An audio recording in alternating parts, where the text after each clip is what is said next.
Assalamualaikum warahmatullahi wabarakatuh.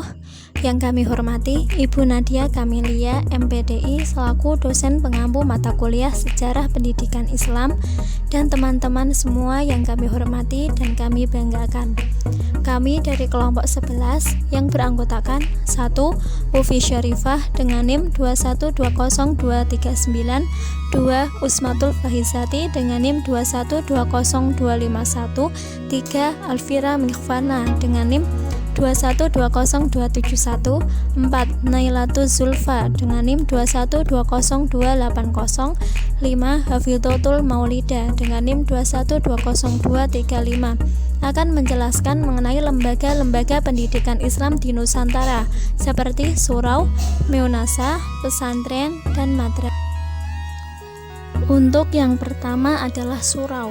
Sebutan surau berasal dari Sumatera Barat, tepatnya di Minangkabau. Surau dalam sistem adat Minangkabau adalah kepunyaan suku atau kaum sebagai pelengkap rumah gadang yang berfungsi sebagai tempat bertemu, berkumpul, rapat, dan tempat tidur bagi anak laki-laki yang telah akil baligh dan orang tua yang udzur. Fungsi surau tidak berubah setelah kedatangan Islam, hanya saja fungsi keagamaannya yang semakin penting, yang diperkenalkan pertama kali oleh Syekh Burhanuddin di Ulakan, Pariaman. Pada masa ini, eksistensi surau di samping sebagai tempat sholat, juga sebagai tempat mengajaran ajaran Islam, khususnya adalah Torekot. Sebagai lembaga pendidikan tradisional, surau menggunakan sistem pendidikan halakoh. Materi pendidikan yang diajarkan pada awalnya masih di seputar belajar huruf hijaiyah dan membaca Al-Quran, di samping ilmu-ilmu keislaman lainnya seperti keimanan, akhlak, dan ibadah. Surau tidak hanya berfungsi sebagai lembaga pendidikan Islam, tetapi juga sebagai lembaga pendidikan Torekot. Fungsi surau yang kedua ini lebih dominan dalam perkembangan. Selanjutnya, meunasah. Meunasah dalam sejarahnya merupakan pusat peradaban masyarakat Aceh. Di setiap kampung di Aceh dibangun meunasah yang berfungsi sebagai Center of Culture atau pusat kebudayaan dan Center of Education atau pusat pendidikan bagi masyarakat.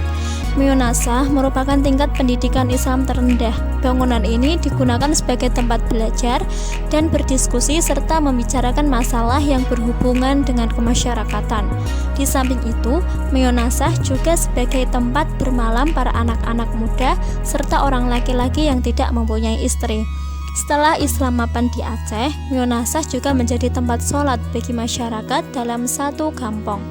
Di antara fungsi meunasah itu adalah yang pertama, sebagai tempat upacara keagamaan, penerimaan zakat, dan tempat penyalurannya, tempat penyelesaian perkara agama, musyawarah, dan menerima tamu.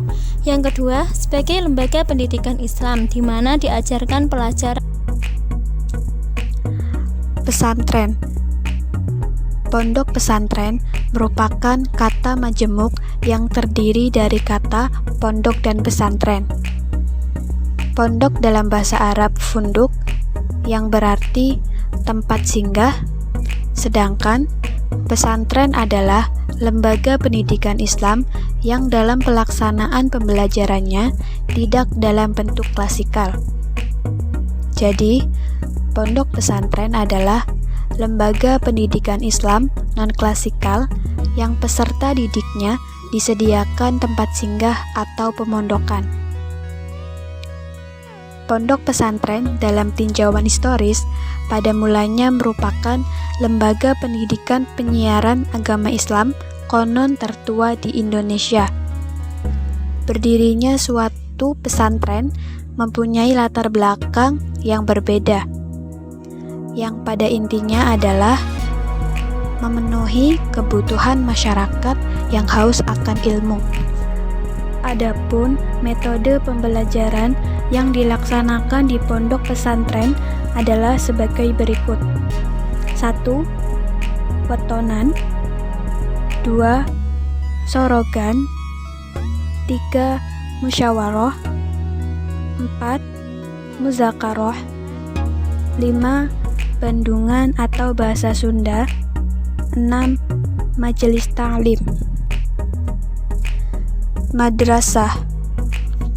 Kata madrasah dalam bahasa Arab yaitu madrasatun, yang berarti tempat atau wahana untuk mengenyam proses pembelajaran. Istilah madrasah tidak hanya diartikan sekolah dalam arti sempit, tetapi juga bisa dimaknai rumah, istana, kutub, perpustakaan, surau, masjid, dan lain-lain. Bahkan, seorang ibu juga bisa dikatakan madrasah pemula.